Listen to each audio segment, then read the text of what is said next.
quando você para analisar o pilar que rege todo o planeta, ou seja, o sistema que domina todo o mundo, e você percebe e tem uma perspectiva real e consegue entender que o que você percebeu não é algo ilusório, mas algo que está sendo aplicado, isso passa a ser uma verdade incômoda, especialmente se ela questiona estruturas de poder, crenças consolidadas ou narrativas oficiais. Ela ameaça o conforto psicológico das pessoas e os interesses de quem está no controle.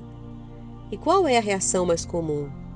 Ora, desacreditar e rotular como teoria da conspiração. É uma maneira rápida e eficaz de fazer isso. E você sabe por que isso acontece? Ela acontece por alguns motivos.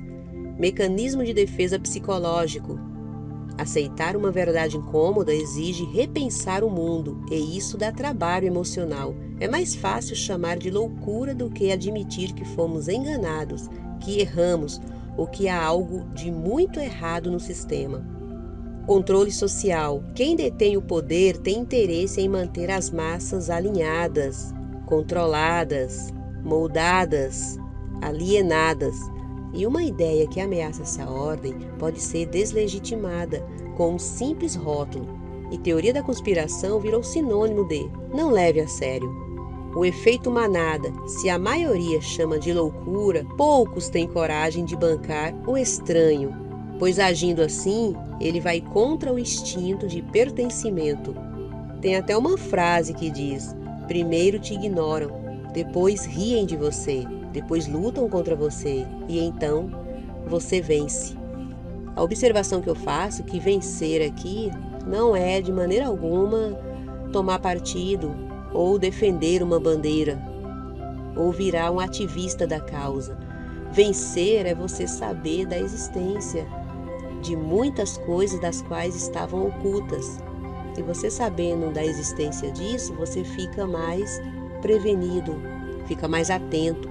Assim sendo, quando a verdade incomoda, ela vira teoria da conspiração. Vivemos numa era em que a informação circula em velocidade inédita, mas isso não significa que a verdade seja bem-vinda.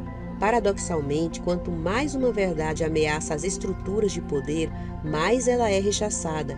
Quando uma narrativa fere interesses estabelecidos, rompe com a lógica do consenso ou escancara mecanismo de dominação, ela não é debatida, ela é descartada. E o rótulo preferido do sistema para neutralizar o pensamento crítico é teoria da conspiração. Michael Foucault nos alertou sobre os sistemas de verdade que se impõem socialmente.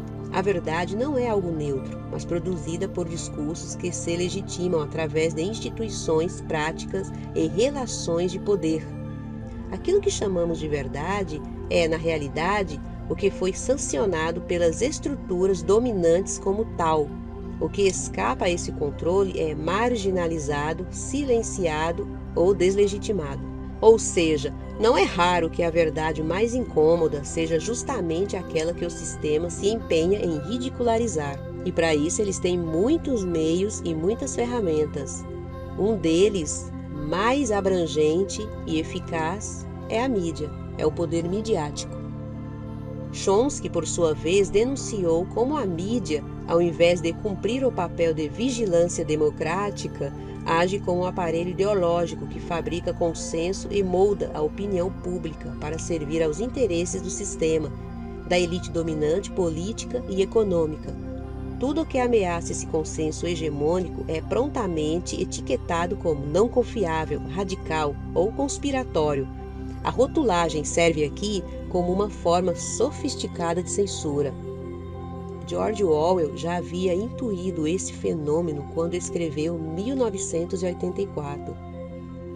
Em sua distopia, não basta esconder a verdade, é preciso reescrevê-la.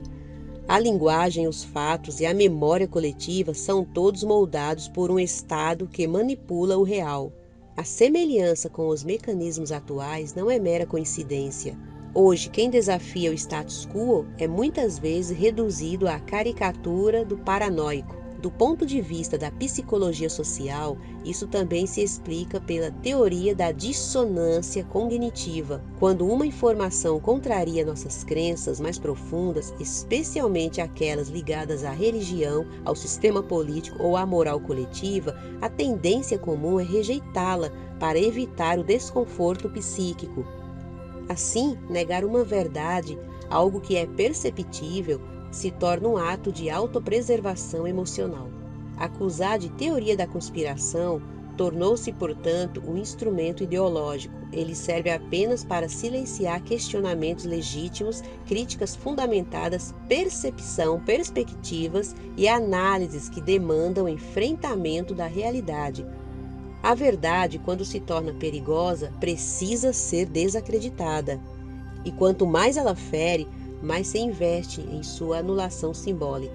A história já demonstrou que várias teorias da conspiração, rotuladas como absurdas, acabaram sendo confirmadas, sejam em escândalos políticos, operações militares, manipulações econômicas, vigilância em massa e tantas outras situações. Mas o dano já havia sido feito.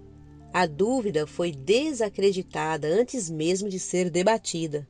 A pergunta que fica é: a quem interessa que certas verdades nunca sejam levadas a sério?